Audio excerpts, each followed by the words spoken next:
Hi, welcome everybody. This is Betska, the Guru Coach, welcoming you to Mindful Leadership Beyond Borders, together with Raj Vashisht from Delhi, India. I'm from Canada, but most of you know that. And our guest today is Cheryl Joslin from Vancouver Island, Canada. Now, I'd like to give you some highlights of this guest. She, for over 40 years in leadership development and executive coaching, and she only looks 25, right? Yeah. So I started when I was 2. She's a certified coach from Royal Roads University, which is a very famous university here locally. And she's an expert in Brene Brown's Dare to Lead methodologies. Most of you know Brene Brown. She's a very famous person who helps people to deepen their emotional intelligence and unlock their leadership potential in both personal and career and so on. An amazing woman. Cheryl, I think what I'd like to do is just share with you my personal impression of Cheryl. So Cheryl is a rare business leader, and I speak from my heart on this because if you're sitting in a meeting with Cheryl and you present a problem, well, within seconds she's asking you a million questions, and within minutes she's got all the solutions for you. I mean, her ability to discern right from wrong and what is the best thing to do and in the steps to be taken. It's quite rare to find a leader like that, and I deeply appreciate this about Cheryl. Now, for example, some of you may have noticed that I've got one earring like this, and then I've got one earring, just one like that. And within minutes, seconds, she would be asking me, oh, Betska, why are you only having one earring like that and one like the other, right? And then in the end, she would surmise that I know why you have two different earrings. And I would say, why? And she said, because you're trying to be as funky as Raj. Oh. That's why. Too cute. Anyway, those of you who are looking for business consultant, a leadership consultant, this lady is your ticket because she has so much to offer. And again, it's that key word is discernment. Now, Cheryl, I was reading some of these statistics like, and this is in our new book, Unleashing Potential, that 61% of adults feel stuck in at least one aspect of their life. 61%, that's massive. And 72% of successful entrepreneurs suffer from depression. This is heartbreaking, yeah? Mm. Suffer from depression or other mental health concerns.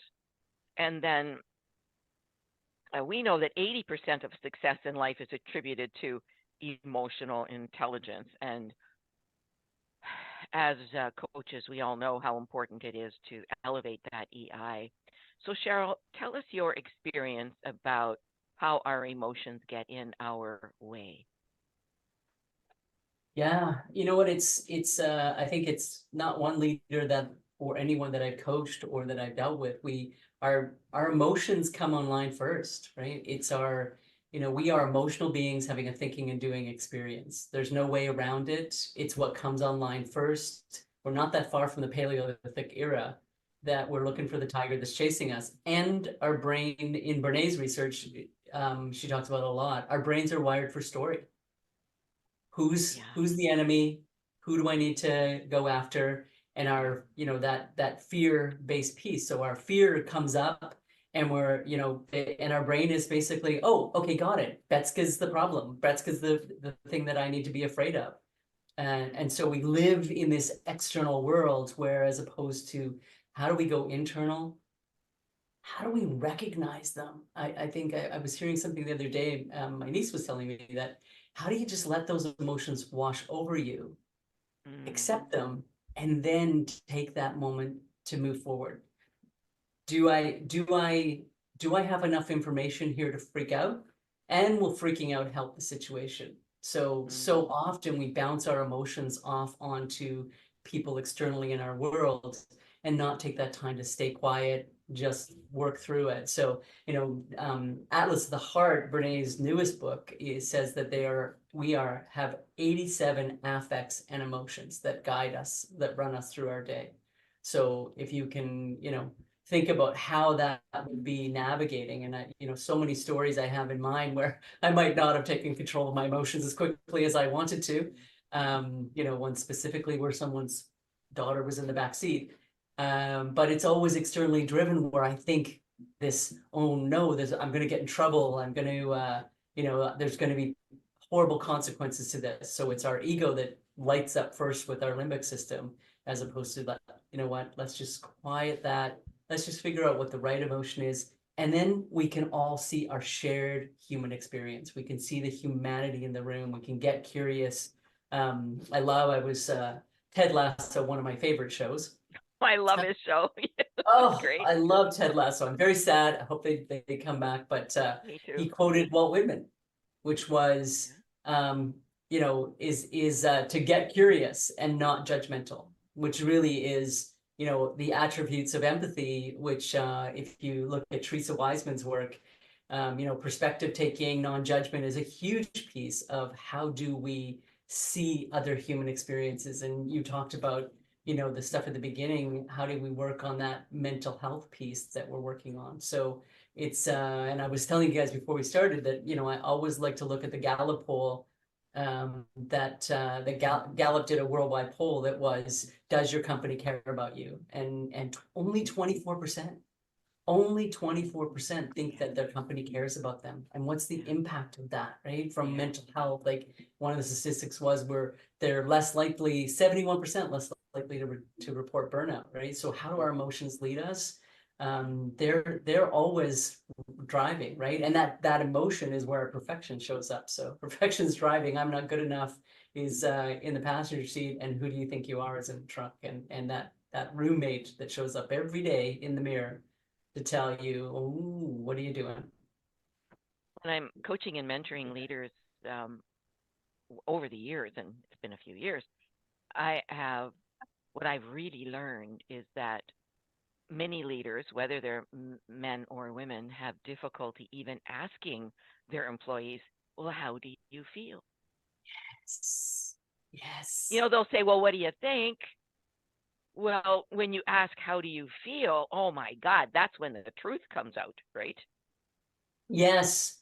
I coach in the military as well, and a lot of high level leaders, and people would say, well, don't ask about emotions. But I felt it was a space where nobody lets them talk about emotions. So I think, and I've coached in all different aspects of leadership at high levels, and that's the biggest question: is someone can sit and hold space for how they feel about what's happening. And then I know Michelle Obama talks about go high. We go high when they go low. But one of her talks that she did with Oprah was, she said, you know what, I don't go high at first. You never go high first. You at first have to get that out. And do you have a safe space to do that as a leader, and to talk about how the emotions are affecting you? Because really, at the end of the day, if you don't like your employees, you should move them on. You should let someone else take the lead on that person, because that is the biggest challenge in how do I see you? How do I see your humanity? And how do I get curious about what's going on for you? It's so interesting where I have different people like coach, and Betska, you probably have the same thing. And Raj, when you're talking to people and their biggest piece is, I don't think I have empathy. Like, I don't think I'm empathetic enough. And it's like, we think empathy is having all the answers, when really, I love, and I quote a lot of people, but Pema Chodron, real empathy is sitting in the dark without having to turn on the light, because the answer lies within the person you're talking to. Even your 6-year-old, I have a great nephew that's 6 years old, and he comes out with some brilliant stuff. So even at any age, if you let people sit and pause with their emotions, they're able to move through the emotion, they're able to name the emotion. And then the biggest thing about empathy is, I believe you. I believe the lens you wear is really what's happening. But now, how do we move over it. It's not a chasm, it's just a speed bump. And really, that's Right. why I look at coaching. How do we move over it and get to really where we need to go in a productive way that's going to help both you and, most importantly, your people that you're leading. Well, you know, Cheryl, you're going to love this story. I mean, everybody's different, right? But I was sitting on an airplane, one of those small little planes going from, I think, New Brunswick to Newfoundland or something in Eastern Canada. And I sat beside a commander in the military. Nice. And you know, being polite, he said, "So what do you do, Betska?" Blah blah blah. So having a conversation, and then I said, "Sir, what do you know, like, tell me about your job and what you do as a commander." And he said, "Well," he said, "I take a little bit of a different approach. When I'm training our troops," he said, "the first thing I teach them is love." I love that. Yeah. He said that's the first thing, because he said no human being wants to kill another. I mean, no sane human being wants to kill another. So he said, I want them to learn about love so that when they're out, you know, doing their war, playing their war games, that they think about how they can save someone versus kill them. I was so touched by this guy, Cheryl. Wow, that's incredible. It I know. reminds me of the US military. Their manual has been rewritten, but their original manual that they had talked about love. Like there's a whole paper out on it. It talked about love immensely. It talked about compassion for your people. It talked about there's this one there, it's in Brené's book. There's this one military leader that she stood up and asked their people. They said, we're overworked, we're burnt out, what's going on, when's the pace going to stop? And she asked them, are you tired or are you lonely? So she asked, how many people here are tired? And a few put up their hand. And then she said, how many are lonely? Because there is a difference between your people feeling alone and isolated, and there's a different solution to that. But how do we connect our people? I mean, in today's world, when we have Zoom, if I'm on a call right now and Raj is quiet through the whole call, and he's kind of, he looks like, a couple of times his camera goes off. The first thing I'm going to think as a leader is, you know what? After this call, I need to connect in with Raj. So often we're so tied into meetings with people Yeah. that Yeah. we're putting out our agenda of the meeting, we're saying what we're going on, but we're not looking at the emotions. So the first thing I do when I get off the call would be to call up Raj and say, hey, I just want to check in. Are you okay? Right? Same thing, and I think Simon Sinek talks about it a lot, but I believe, well, in Brené's work, it shows, what the question for Dare to Lead that she asked was, what is the future of leadership? And the answer, 100% saturated, because she's a grounded researcher, was the future of leadership is we need more courageous, braver leaders. When she asked, what does that look like? Wow. They were like, I don't know. You either have it or you don't, which didn't seem right. So she asked a different question. In the absence of brave leadership and courageous leadership, what will happen? And the number one answer was, we will not see tough conversations. And tough conversations look like that as a leader, to say, you know what, you're not producing, and that's not typical you. What's going on for you? How are you doing? How do I get curious? So often when I coach people, they're like, well, how do I come up? Can you help me come up with role play and the exact right answer? So I'm like, okay, yeah, let's role play. So I always believe you should role play tough conversations. So I'll do the opposite. And the one thing I come up with is, I'll just say, okay, I'm going to be you. Okay, so you're having a hard time. What's going on for you?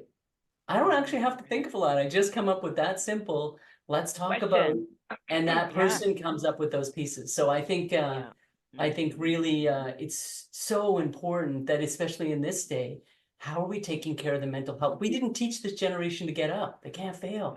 So how are we helping them? How are we helping them get up from these tough things that are happening? Because when you have a crisis, I don't have time to help you get up. I can't handle both. So I need to, you need to teach your people to get up. You need to teach them, what does it look like to handle their emotions? What is it like to breathe? And the number one piece is, most people are just faking, lying, and hiding their way through their job because they don't want to say, hey, you know what? I don't know what I'm doing, because the consequences of that could be, That's My right. brain is telling me it's wired for story. I'm going to get fired. And by the way, if I'm going to get fired, I'm going to sell out Betska. And I'm going, well, Betska's not really doing everything anyway. She's just sitting. So I'm going to take Betska down with me because I might take Raj with me too. I'll take y'all with me because if I'm going down, we're all going to sell it.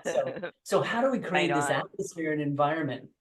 Yeah, exactly. So we're going to take a short pause and we'll be back for part 2 with Cheryl Joslin. And we're going to be discussing what does it mean to be a human leader? We've already begun that conversation, but let's take a deeper dive into that.